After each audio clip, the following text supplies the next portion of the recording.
আন্তর্জাতিক কেরাত সম্মেলন সংস্থা বাংলাদেশের উদ্যোগে সংস্থার চেয়ারম্যান শাইখুল হুফাজ আলহাজ মাওলানা হাফেজ মুহাম্মদ তৈয়ব সাহেবের সভাপতিত্বে সেগুনবাগান মাদ্রাসা মসজিদে দিনব্যাপী কেরাত প্রশিক্ষণ কোর্স ও উত্তীর্ণ শিক্ষার্থীদের মাঝে সনদ বিতরণ এবং আন্তর্জাতিক কেরাত সম্মেলন সুচারুরূপে সম্পন্ন হয়েছে। কোর্সে প্রশিক্ষণ প্রদান করেন শায়ককারী আব্দুল হাফিজ আদ্দুরুনকি, শায়ককারী রেজা আইয়ুব, শায়ককারী ফরদান আদম, শায়ককারী সালমান হাবিব, শায়ককারী জিসান হানিফ। প্রশিক্ষণ কোর্সে উত্তীর্ণ শিক্ষার্থীদের মাঝে সনদ প্রদান করেন হাফেজ তৈয়ব সাহেবসহ বিদেশি আন্তর্জাতিক কারি সাহেবান। পরে বিদেশি কারিদের সুললিত কণ্ঠের কুরআনের তেলাওয়াতে পুরো এলাকা সুরভিত হয়ে ওঠে। এতে প্রশিক্ষণার্থীদের পাশাপাশি বিভিন্ন মসজিদের খতিব, ইমাম, মাদ্রাসার পরিচালক সহ সাধারণ মুসলমানরা উপস্থিত ছিলেন। পরিশেষে সভাপতি মহোদয়ের মোনাজাতের মাধ্যমে মাহফিলের সমাপ্তি হয়।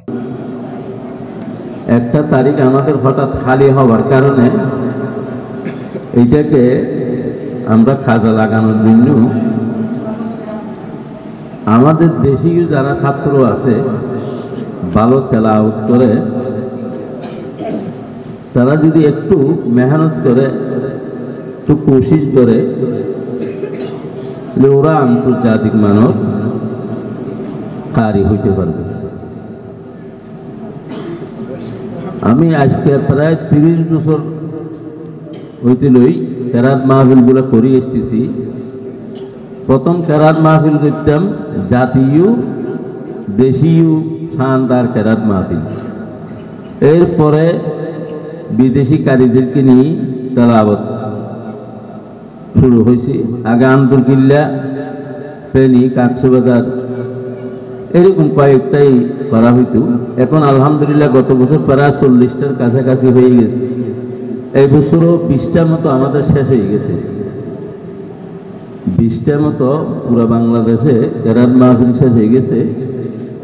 আগামীকাল আমাদের মাদারবাড়ি বালুর মাঠে, মাদারবাড়ি বালুর মাঠ, আগামীকাল আন্তর্জাতিক কেরাত মাহফিল আমরা যারা পারি শরীক হব। এর পরের দিন আমাদের ফেনী মিজান,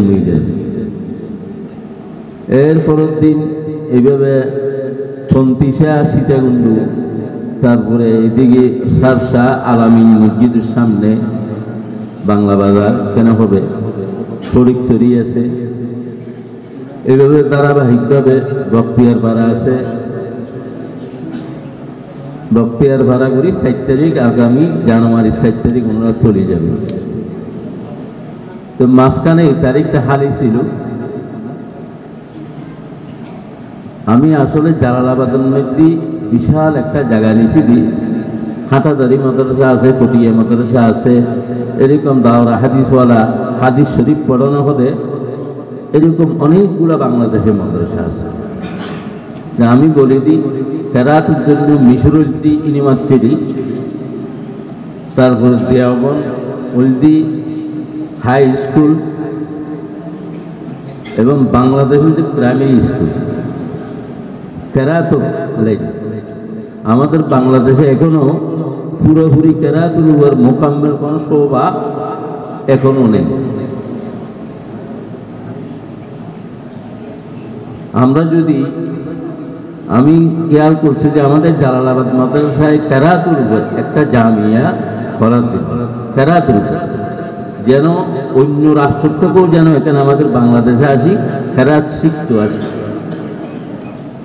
কেরাতুল মোকাম্মেল একটা শোভা বিবেক,